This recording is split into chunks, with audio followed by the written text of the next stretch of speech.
Hello and welcome to Thursday Thoughts, in which I present my December mid-month wrap-up. I read volume 1 of the 2-volume biography of Samuel Taylor Coleridge by Richard Holmes, the first volume of which is called Early Visions.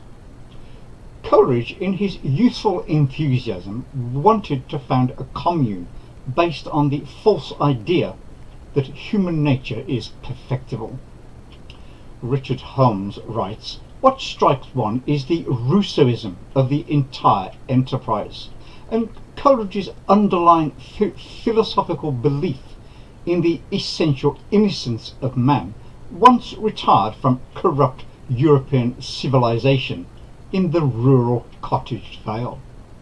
This philosophical assumption, the absence of inherent evil in man's nature and the possibility of retrieving some paradisial unfallen state, was to become a central theme in his poetry over the next 4 years. I found this philosophical assumption quite surprising, considering that Coleridge was a professed Christian and a lay preacher. The very foundational tenet of Christianity is the fact that man is in need of redemption from his sinful nature. Otherwise, what was the point of Christ's sacrifice on the cross if man is naturally innocent and perfectible? Tom Paul, one of Coleridge's admirers, but who was also resolutely down to earth, had the following humorous reaction to Coleridge's plans for a society based on the philosophical principles that man is naturally innocent.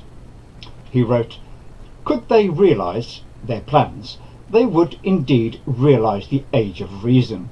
But however perfectible human nature may be, I fear it is not yet perfect enough to exist long under the regulations of such a system, particularly when the executors of the plan are taken from a society in a high degree civilized and corrupted." Eventually human nature prevailed and the plan was abandoned, and Coleridge concentrated on earning a living and writing poetry. 4 years later, in 1797, he wrote The Rime of the Ancient Mariner. "It is an ancient mariner, and he stoppeth one of three. By thy long grey beard and glittering eye, now wherefore stoppest thou me? The bridegroom's doors are opened wide, and I am next of kin. The guests are met, the feast is set, mayst hear the merry din." He holds him with his skinny hand. "There is a ship," quoth he, "hold off, unhand me, grey-beard loon." Eftsoons his hand dropped he. He holds him with his glittering eye. The wedding guest stood still, and listened like a 3 years child. The mariner hath his will. The wedding guest sat on a stone, he cannot choose but hear, and thus spake on that ancient man, the bright-eyed mariner.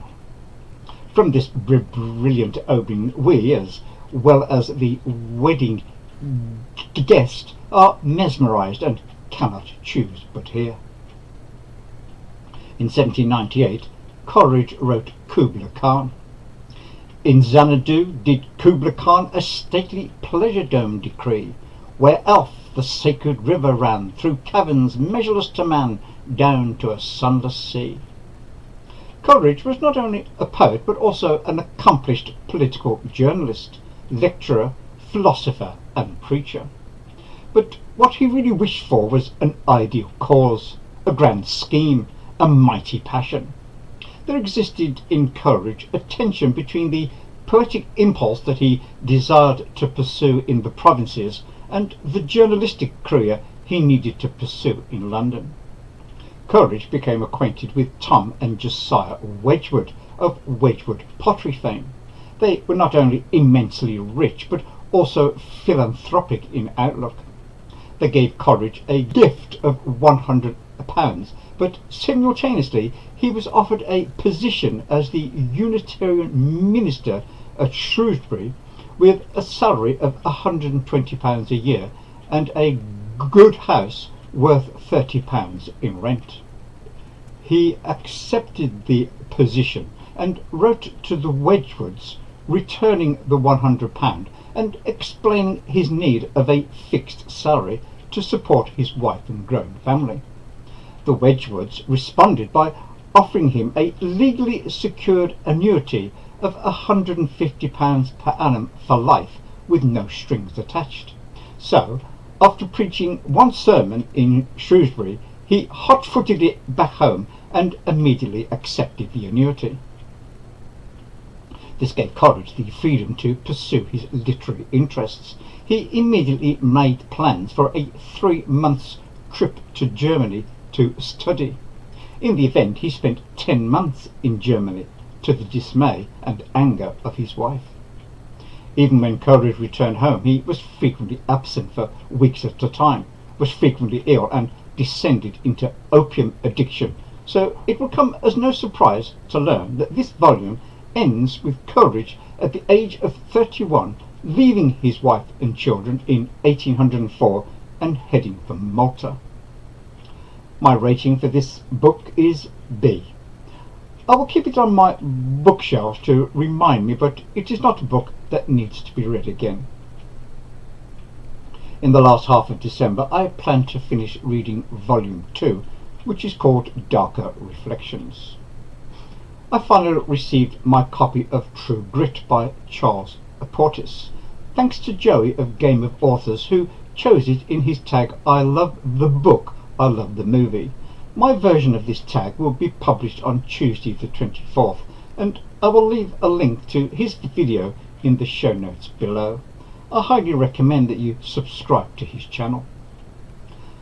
I've read 560 pages of 945 of Lonesome Dove by Larry McMurtry.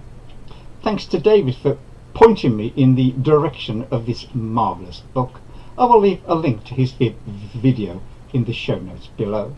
My rating for what I've read so far is A, but I'll provide a review when I have finished it in my December month-end wrap-up. I reread The Code of the Woosters by P.G. Wodehouse. I was surprised by my response after reading chapter 1. I didn't think it was funny.